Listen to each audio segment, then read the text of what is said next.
Hey everybody, it's Casey here at Huron Fly and Tackle. Today I'm going to show you all about crabbing from shore using a casting crab trap. Alright, so what do we need to go crabbing? We need our trap, this being a casting style of crab trap, which I'll show you how to use in a minute. Some type of measuring device to measure the crab so we can know that we're within the legal requirements, or that we're meeting the legal requirements to keep them. These are super useful to have. They only cost a couple of bucks. They give you the measurements for red rock crab and the Canadian measurements for Dungeness crab as well too. Very effective way to measure those crab. If you take a tape measure and try and lay it over top of the carapace, you're not going to get an accurate measurement. Reason being, you would need to lay that tape down flat so that you're not measuring the distance over the crab. It needs to be a flat line measurement. So this is an awesome way to do it. Heck of a lot cheaper than a ticket as well.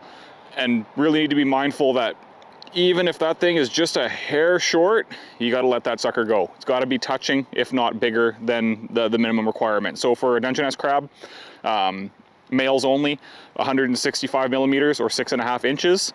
For red rock crab, you're 115 millimeters. I got to double check the inches on that. It's just over 4 if I'm not mistaken. So from there, also need to know that we can only keep male crab. Females are the egg carriers. That's what keeps the species going, so we got to release those crab. Again, releasing all undersized crab, and we can keep a total of 4 per day, and that can be combined between Dungeness and red rock. Current fishing license is also a thing that you'll need. Need a tidal water license for crabbing in British Columbia. Some bait, I'm just using some chicken parts. I just grabbed this at the Langley Farm Market just down the road from the shop. Another thing I like to bring is just a pair of nitrile gloves. I've had salmonella before. It's not fun. Don't recommend it at all. This will just keep my hands clean when handling that chicken as bait. So the basics of how one of these crab traps work. These are very effective for throwing off of like off the dock or offshore. You can get some distance on them. The downside is the crab can escape once they've eaten the bait. So how these crabs are trapped, you check this thing every 15 minutes or so, 20 minutes. You don't want to leave it too long because, like I said, they'll walk away if that bait gets picked away. By lifting that trap, it closes on them and captures them inside. Lays down flat, gives them a nice surface to eat on, not worried about a thing. Go to wind this thing in or go to check it, give that rope a quick snap. That's going to close up on your crab, and hopefully you got one to throw in the pot for dinner. Why we prefer these ones off of shore is I can chuck this thing and it's going to land properly every time. I've never heard of an issue, seen an issue. I mean, I'm sure it can happen, but it's going to land in a way that you're able to catch a crab.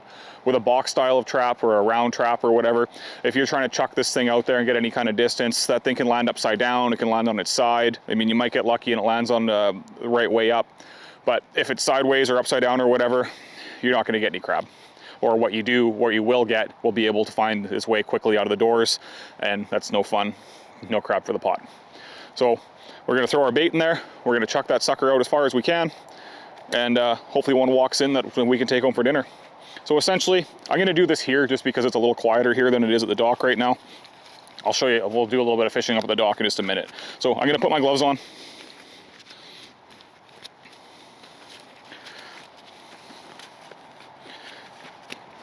And there's a little pin or a little clasp here to keep that bait bag closed.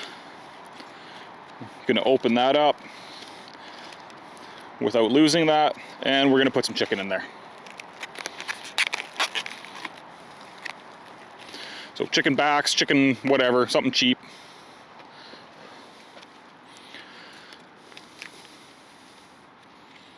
Like I said, I just found this at the Langley Farm Market down the road. I'm sure like TNT, anywhere with a butcher's counter should have chicken scraps available. Sometimes you have to ask for them though. So we're gonna get that chicken in there. We're gonna take that pin, weave it through both sides.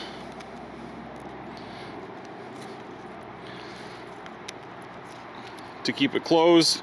And then we're gonna stick it around that center column as well too, just to keep that bait bag laying up. So we've got this baited and ready to go. I've got my extra chicken. I'm gonna take my gloves off and keep myself from getting sick. We'll see you guys over at the dock. We're gonna chuck this in and see what we can catch. All right, so I've got my trap all baited up here. I'm up at the pier over at Barnett Marine Park. I've got the back end of my rope tied off to the dock, just so if it gets caught or whatever, you know, I get a tangle mid-throw, I don't end up chucking my whole trap in the water without having any line. So all I'm gonna do now, just gonna take this out, throw it out as far as I can away from the dock.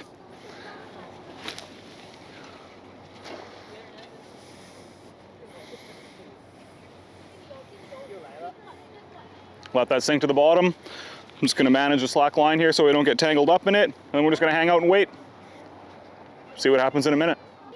All right, so the trap's been out for a little while now. We're gonna pull this sucker in, see if we got anything.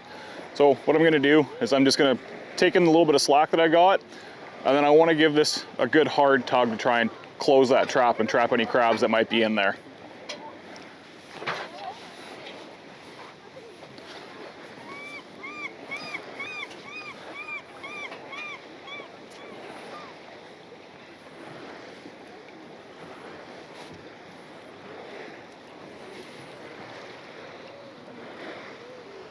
And that's exactly what I didn't want to have happen.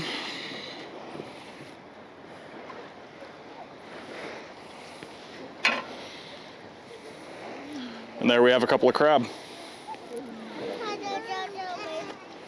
So we've got the Let's Go here. I don't want to rip your pincher off there, little buddy. Oh, trying to get me.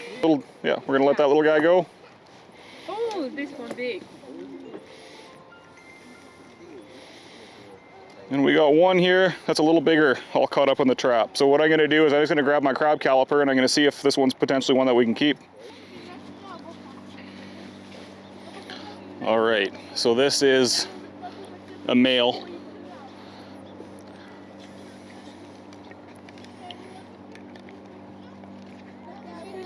And you can see we're about 3/4 of an inch shy, so we gotta let that guy go. I needed him to hit that 6.5 inch mark there, and if I go from one point to the other on the carapace, we're about, not even, about 1/2 inch short. So that guy's gotta go back, do another shed or another molt, and hopefully come back as a legal keeper crab that we can keep. So we let that guy go for another day. So there's a basic rundown on how to go crabbing with a casting crab trap. Like I said, I'm out here at Barnett Marine Park. Awesome spot to try it. Belcarra is another really good spot to go. But yeah, hope you guys like this video. Hope you found this one useful. If you want to give crabbing a try, come on by the shop. We'll get you all set up and squared away. Always happy to help. Check us out online, www.c-run.com. If you like that video, smash that like button for me, hit subscribe, and share it with your friends. Thanks for watching, everybody.